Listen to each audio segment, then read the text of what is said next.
to do a how-to video on how to ferment the coconut milk, or in other words, make coconut kefir.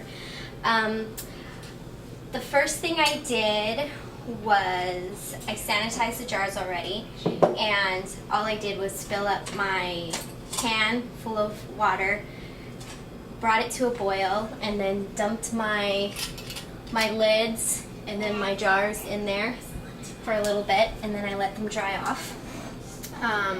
So it just kills all the nasty stuff.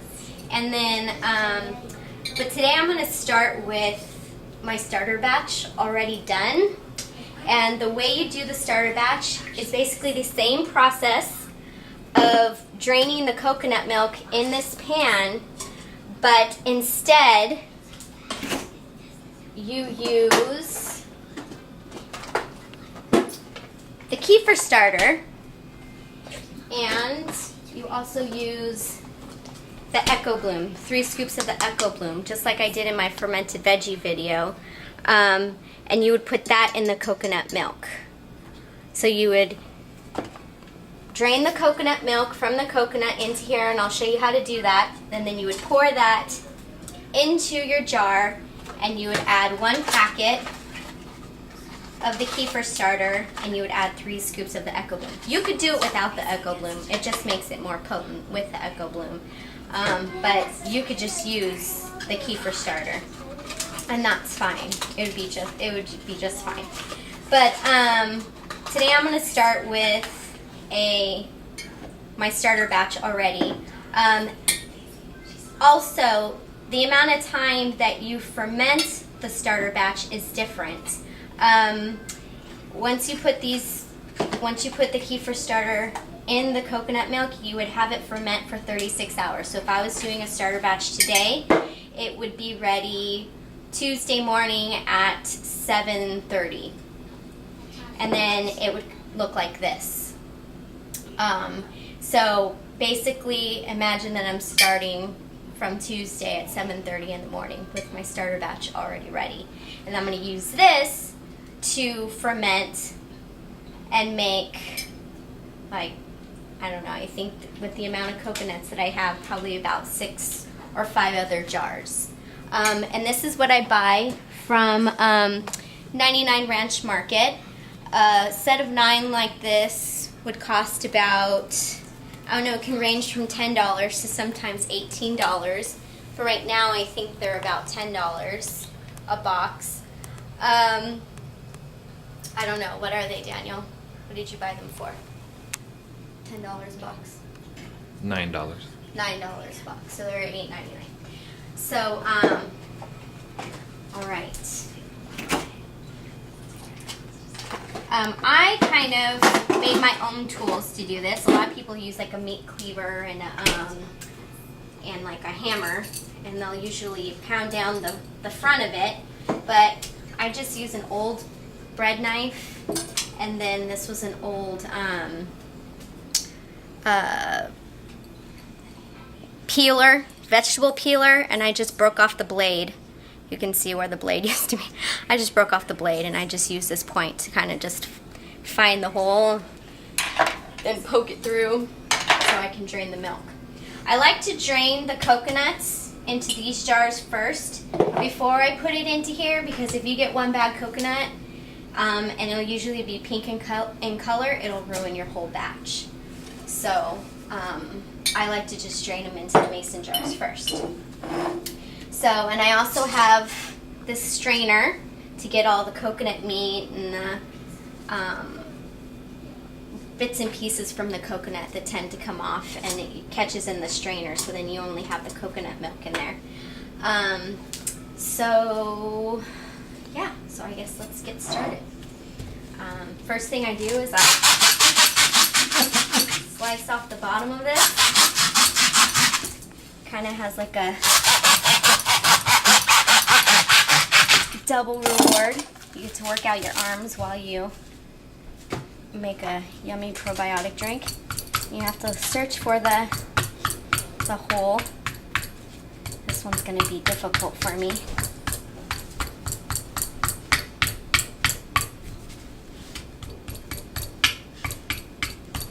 are you, hole? There it is. So you can tell it'll just punch through there while all the other parts are hard.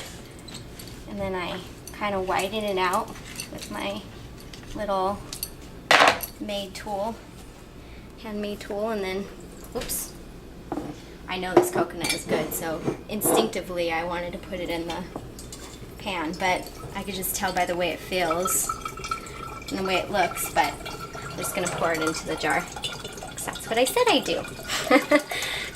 You could tell, like, this is perfect coconut water. It's perfectly clear, and that's what you ideally want to see. And this coconut's probably going to give us a lot of coconut milk.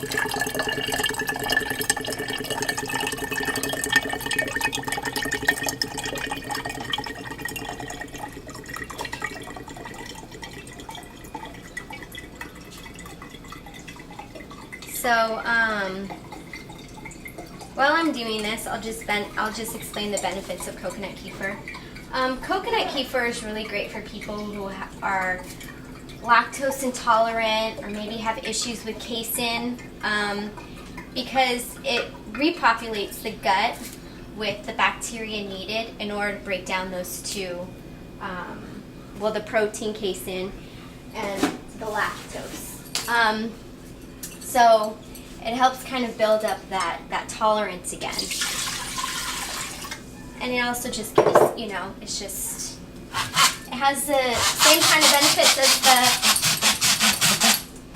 as the fermented vegetables, but you're providing different bacteria, which will do different things for your body, like increase the tolerance for lactose and casein.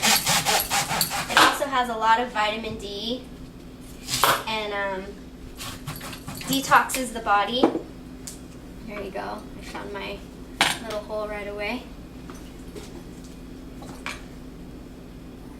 I'm always afraid of coconuts that are super ripe because they always tend to squirt in my face. I'm just going to go ahead and pour it in here because I know that it's a good one. I can tell. And then I'll get started on another one. Alright, so I drained all my coconut milk out of all these coconuts, and I just wanted to tell you that there's a lot of coconut meat in there that you can also make a bigger hole in and scoop out, and you can make like a kefir pudding out of it and ferment that also. But I've done that a couple times and it's too much work, so I don't do that. Maybe someday I'll do it again, but it's a lot of work. So. But I've tried it and it's really good, and Taylor really liked it. So that's always an option too. And just a quick recap. I'm doing this with coconut milk already fermented. And so this is my starter batch. And the starter batch takes 36 hours to ferment. And what you do is you do the same process that I did with those coconuts, but you would use like 1 or 2 coconuts depending on how big the coconut is and how much milk it produced. And you would pour it in the pan, and then you would heat it till it's lukewarm or room temperature. And I just kind of dip my finger in there and kind of test the temperature. And really keep an eye on it. You don't want to put hot coconut water in with the bacteria because it'll kill the bacteria, and there would be no point in drinking it after that. So I've already done that process, and I've let it ferment for 36 hours, and now I'm going to use this batch to ferment these 6 jars of coconut milk. And so what I do, I shake it up a little bit. Down here you'll see are the dregs. I don't know if you've ever had kombucha, but it's the same kind of thing. It's just the strains of bacteria in there. So I like to get it all mixed in there like that. And then it is a carbonated drink. So it'll pop, and sometimes it'll be really carbonated. It might pop off in your face. But I put about 6 tablespoons in each jar. going to use this to ferment these batches. And I'll keep one of these jars to ferment the next batch. And you can do this 7 times over. So you can basically use 1 packet of kefir starter for 7 batches. Because I'm going to keep one of these jars, and I'm going to use it to do the same thing to my next batch. And you could do that for about 7 times. Then I had so much coconut milk I had to use another pan. So then I just pour it in here. So let's say I'm going to make this one lower. So that's going to be my starter batch for the next time that I do this in about a week.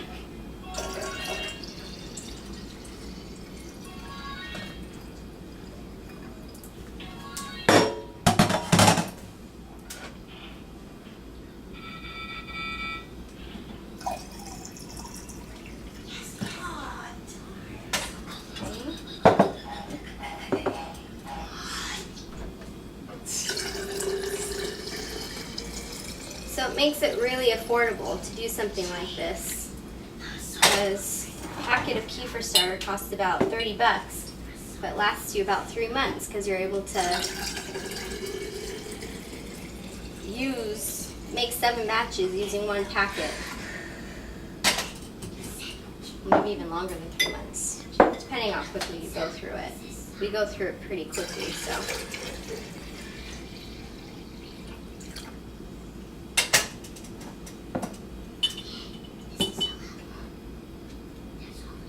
I use 32-ounce mason jars again.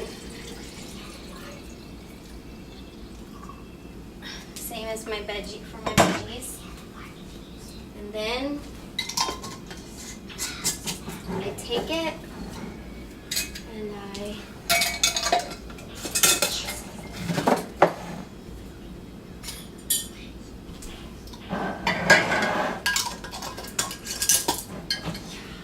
make sure they're really tight.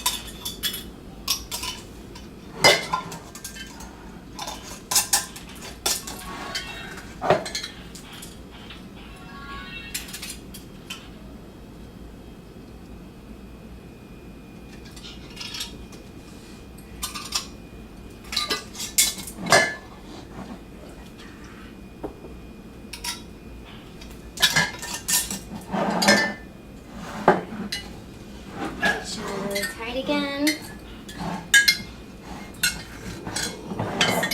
Air to escape, not to go in, just like the veggies. And just mix it around a little bit.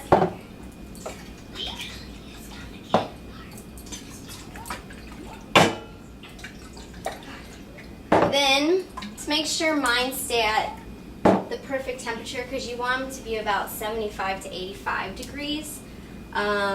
Which is great because it's so hot right now, but when it gets into the winter months, it gets cooler. So I put on my oven light, and then I stick them in the oven, and they don't like light, so I put a towel over them. These coconuts actually produced a lot of kefir. And so it's important that I tell you also that these subsequent batches that I'm making, after I already have my starter batch, the starter batch, the first batch that you make, needs to ferment for 36 hours. The subsequent batches that you ferment only take 12 hours. So it's only the first batch. When you're using the packet, it takes 36 hours. But when you're using the actual coconut, fermented coconut milk, to ferment the rest of the batch, or the batches that come after, it only takes 12 hours. So this will be ready at 8 o'clock tomorrow morning.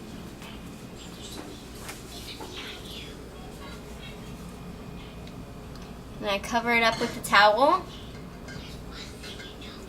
like that. They don't like light.